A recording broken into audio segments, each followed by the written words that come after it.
Donbas को लेकर दावा, बहुत बड़ी खबर है, जहां डॉनबास पर पुतिन का यह दावा इतिहास में दर्ज, डॉनबास रूस का हिस्सा और रूस अपने सभी टारगेट्स को हासिल करेगा। जहां रूसी कब्जा वो जगह हमेशा रूस की। तो आप देखिए, रूस का, पुतिन का जो आखिरी प्रण है वो युद्ध के बीच सामने आ गया है। आपने बयान सुना, अब इसके मायने क्या है? इसमें साफ तौर पर कहा गया है कि जो डोनबास है वो रूस का हिस्सा है, जिसमें लुहांस्क और डोनेट्स्क ये दोनों इलाके शामिल हैं। नंबर 2, पूरा डोनबास जीतकर हम रहेंगे, यानी जो बचा खुचा इलाका है 10-15% का, वो भी रूस उस पर कब्जा करेगा। नंबर 3, स्पेशल मिलिट्री ऑपरेशन लगातार जारी है। हालांकि लक्ष्यों को हासिल करके ही रूस रहेगा, ये बात एक बार फिर से पुतिन ने दोहरा दी है, क्योंकि जहां कब्जा किया वो हमेशा से रूसी जमीन। इसी बयान के जरिए संदेश क्या है? क्योंकि किसी भी दबाव में रूस झुकेगा नहीं।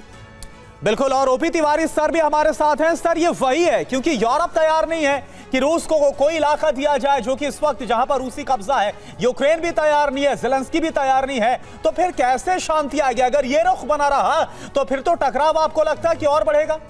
तो ना बिल्कुल सही है, टकराव आगे बढ़ेगा।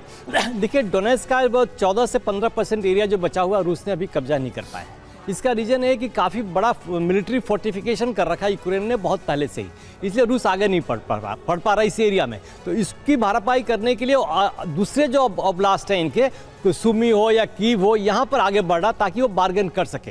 लेकिन जहाँ तक पुतिन का सवाल है, पुतिन जैसा कह रहे हैं कि डोनबास हम पूरा लेकर रहेंगे, समय लगेगा लेकिन अवश्य ले लेगा, अवश्य कब्जा कर लेगा। बिकॉज अभी यूक्रेन बिल्कुल बैकफुट पर है, यूक्रेन के पास कुछ है नहीं, छूटे फूटे कुछ ड्रोन्स हैं, अभी एक F-16 2-4 बचे हुए हैं, 5 जो आए थे, कितना लड़ाई लड़ेंगे, कुछ नहीं कर सकते। लेकिन ये रशिया की जो प्लानिंग है और स्ट्रेटेजिक मूव है, वो ग्रेजुअली स्लोली डोनेट्स्क के एरिया कब्जा करने की कोशिश कर रहे हैं। जहाँ तक डोनबास में सबसे इंपॉर्टेंट एरिया उसके पास था मैरियोपोल, जो सिटी से ब्लैक सी को कंट्रोल करता था, और रशिया के ऑलरेडी कब्जे में है। ये 4-5 शहर हैं जहां पर कि यूक्रेन की आर्मी अपनी फोर्टिफाई करके रुकी हुई है, वहीं रशिया का स्पीड मूवमेंट थोड़ा स्लो चल रहा है। अभी जहां तक रशिया और अमेरिका का सवाल है, काफ़ी आपस में क्लोज आ चुके हैं, इनके अपने संबंध हैं। ये किसी तरीके से नैरेटिव क्रिएट किया जाए, उनको अलग करने की कोशिश करिए, ये मेरे ख्याल से ट्रंप और पुतिन के बीच में नहीं कर पाएंगे। यूरोप चाहे या यूक्रेन चाहे, इसे दूर रहना चाहिए, ये नहीं कर पाएंगे। और समय दूर नहीं है जब पुतिन अपना ऑब्जेक्टिव पूरा करके डोनेट्स्क का कंप्लीट पोर्शन, भले ग्रेजुअली समय लगेगा,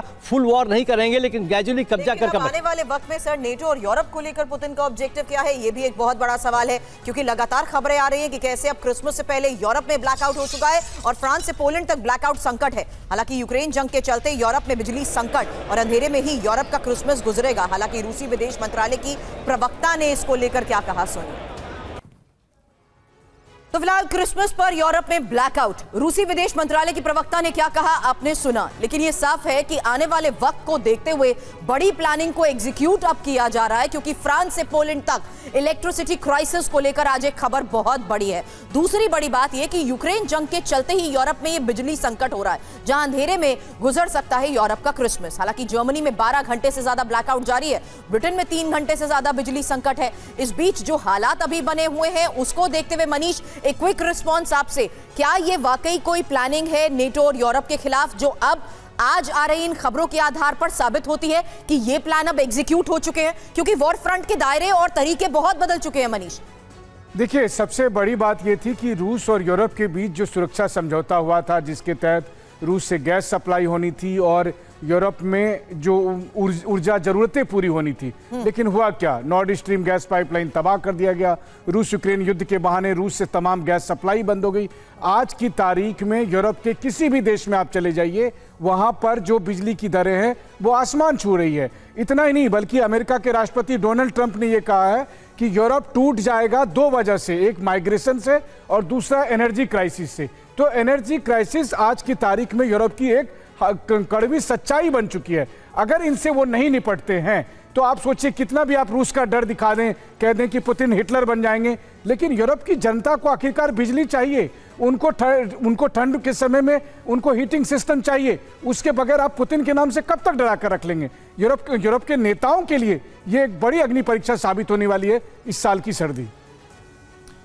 बिल्कुल, और सिवास सर भी हमारे साथ हैं। सिवास सर, ये जो बयान निकलकर सामने आ रहे हैं और जो कहा जा रहा है कि अंधेरे में गुजरेगा यूरोप का पूरा क्रिसमस, आपको लगता है कि एक तरीके से जो यूरोपीय देश, अगर हम अमेरिका को छोड़ दें, बाकी जो नेटो कंट्रीज हैं, वो रूस को लेकर इतना ज्यादा रूसोफोबिया पैदा कर लेना चाहते हैं कि मजबूरी में कुछ ना कुछ एक्शन लेना पड़ जाए, ऐसा आपको लग रहा है क्या?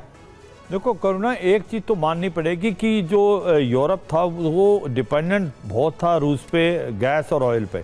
40% गैस और 33% ऑयल उसको रूस से मिलता था, क्योंकि अमेरिका के प्रेशर से धीरे धीरे अब ये जो डिपेंडेंसी है बहुत कम होगी। एलएनजी जो है अमेरिका चाह रही है, मगर रिक्वायरमेंट यूरोप की इतनी है वो पूरा नहीं कर पा रहे हैं। और इसी प्रकार से अगर आप देखें एनर्जी के अंदर, जापोरिजिया जो न्यूक्लियर पावर प्लांट था उसमें से भी बिजली जाती थी यूरोप को, वो भी बंद होंगी। तो वाकई ये सच्चाई है कि आने वाले समय में यूरोप को, अभी यूक्रेन में तो 80% आप ब्लैकआउट है, यूरोप में भी इसका इम्पैक्ट होगा धीरे धीरे। और 25 से 30% अगर लगता है इस क्रिसमस में ब्लैकआउट होता है तो लोगों को यूरोपियन कंट्री में आप देखेंगे कि काफ़ी परेशानी होगी। मुझे लगता है कि दो बातें हैं, एक तो ये है सच्चाई कि जितना है कहीं उससे ज़्यादा तो नहीं दिखाया जा रहा, क्योंकि एक प्रेशर टैक्टिस है अमेरिका के ऊपर भी कि रूस के ऊपर प्रेशर डाला जाए, या दूसरा ये भी है कि ये सच्चाई है कि कहीं ना कहीं जो एनर्जी रिक्वायरमेंट है यूरोप की वो एक प्रकार धीरे धीरे बहुत ज़्यादा ख़राब होती जा रही है और इसके लिए उनको ऑल्टरनेटिव मीन निकालने पड़ेंगे।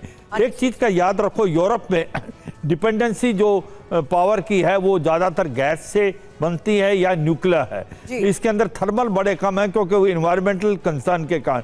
तो ये सच्चाई है आज की तारीख में। वाकई अगर यूरोप को देखा जाए तो ये एनर्जी की जो प्रॉब्लम आ रही है, बिजली की जो प्रॉब्लम आ रही है, वो आने वाले समय में बहुत ज़्यादा आपको लगता है कि एक नाजुक स्थिति में यूरोप को ले जाएगी।